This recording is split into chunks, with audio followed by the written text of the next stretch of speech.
কোনো অসুবিধা হয় না গোপাল, তুমি দেখবে।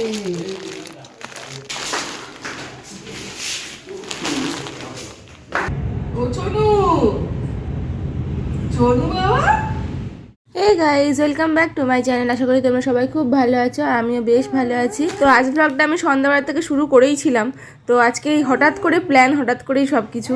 তো পরের দিনে আছে আমাদের শ্বশুরবাড়িতে কালী পূজা। তো কালী পূজাতে বেশ ভালো করে সব অনেক লোকজনও আসে, আর বড় করে পূজা হয়, বেশ আনন্দ হয়।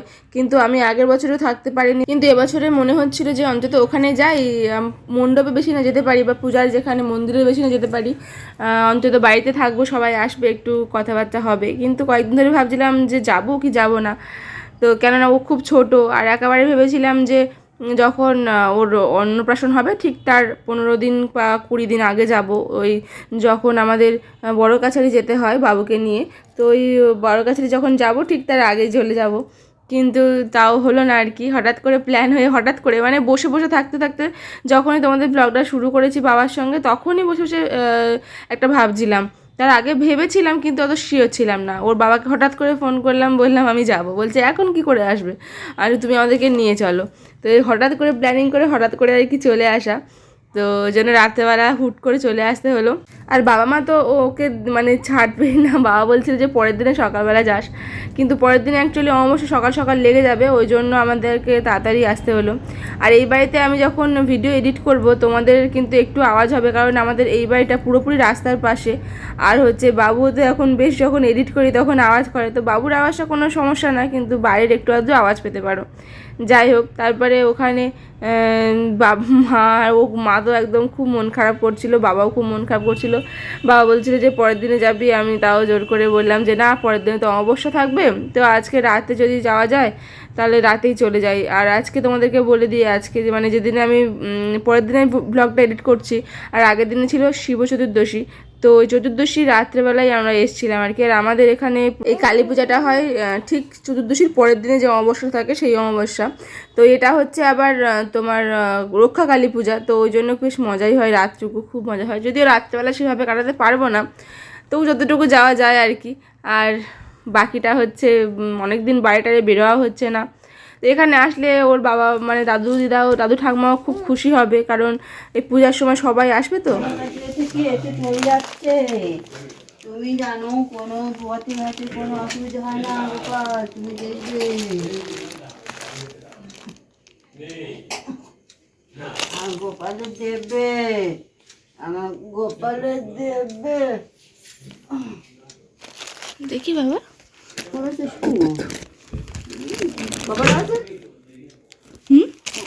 হ্যাঁ, কিন্তু আসবো বললেই তো আর আশা হয় না, কারণ এখানে একটা বাচ্চাকে অন্য জায়গায় নিয়ে যাওয়া মানে তার প্রচুর জিনিসপত্র থাকে।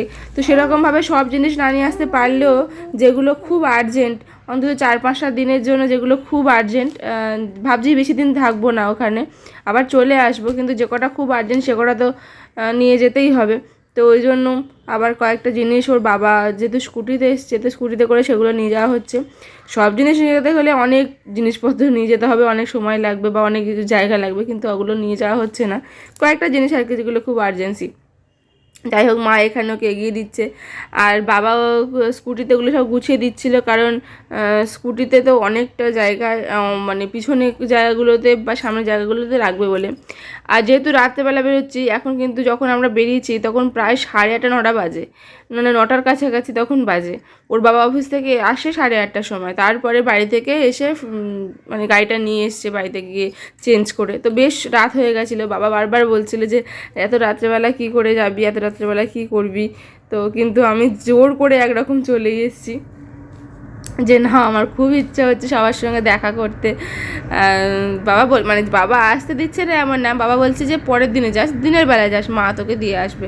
কিন্তু আমাদের এত ব্যাগ নিয়ে আবার হচ্ছে বাবুকে নিয়ে, ওর বাবা যতটা নিয়ে যেতে পারবে স্কুটিতে করে, মা আর আমি ব্যাগ নিয়ে আবার ওকে নিয়ে যাওয়া না বড় সমস্যা, আবার রিক্সা করতে হবে। এবারে রিক্সা না এই রাত্রেবেলা বেশ সমস্যার আর কি পাওয়া। আর সে আবার মানে ওইখানটা আমাদের বাইরে থেকে এখানটা প্রায় হেঁটে আসতে লাগে 10-15 মিনিট। তো ও আবার যাবে, সেটা ওকে আবার কত কী দিতে হবে তার ঠিক নেই। সেটা থেকে বড় কথা, ও খুব রেয়ার পাওয়া যায় আর কি। আমার বাবা মার ফ্ল্যাটটা একটু ভিতরের দিকে, তো ওই জন্য। আর আমাদের ওই বাড়ির ফ্ল্যাটটা পুরো ফ্রন্টে, মানে রাস্তার গায়ে। তো এবার পরের দিন আছে কালী পূজা, পরের দিনের ব্লগটা তোমাদেরকে দেখাবো। এই যে আমরা এখন বাড়িতে চলে এসেছি, লিফটে করে ওপরে উঠছি। তো ও ঠাকুমা বাড়িতে রেডি আছে, ও ঠাকুমা আবার শিব চতুর্দশী করেছিল, তো জন্য পূজা টুজা দিয়ে বাড়িতে চলে এসেছিলো। আর আমরা গেছি তো অনেক রাত্রেবেলা, আর আমাদের এখানে পূজা একবারই হয়।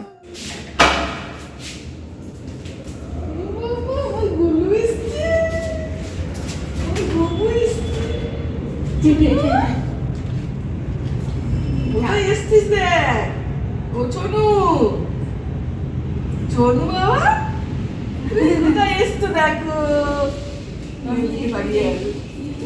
বাবুকে নিয়ে আসতে যেমন সমস্যা, তেমন বাবুকে এখানে নিয়ে এসে সেই গোছানোটাও আরও একটা বড় কথা। তো বাবুকে এখানে বাড়িতে নিয়ে আসার পরে আবার প্রথম আমরা যে কোনো বাড়িতে গেলে আগে ঠাকুর ঘরে সবাইকে দর্শন করায়। তো আমাদের আগে ঠাকুর ঘরে ওকে দর্শন করানো হলো।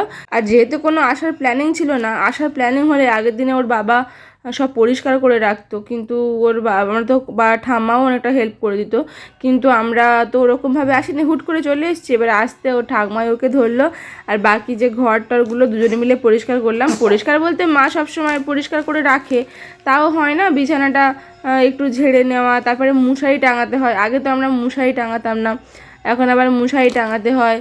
তারপরে বাকি সব একটু আধটু পরিষ্কার টরিষ্কার করতে হয়, যেমন ঠাম্মা করেছে নিচে পরিষ্কার, কিন্তু তাও তো একটু লাগে না সে পরিষ্কার করতে। তো সেগুলো পরিষ্কার টরিষ্কার করে আবার আলমারিতে ওর বাবা আবার খুব বেশি পরিষ্কার করে কিছু জিনিস রাখে না, সেই আমাকেই সব গুছিয়ে রাখতে হয়। তো আমি একদিন আমার আলমারিটা কীভাবে আমি গুছাই তোমাদেরকে আমি দেখাবো একটা ব্লগে। তো যাই হোক, এখন বলি, ওই আলমারিতে আবার এসে দেখছি সব এদিক ওদিক করে রেখেছে। এবার ওর যে জিনিসগুলো আছে বাবুর, সেগুলো আবার ঠিকঠাক করে রাখতে হবে, ওই জন্য ওগুলো আবার পরিষ্কার করতে হলো।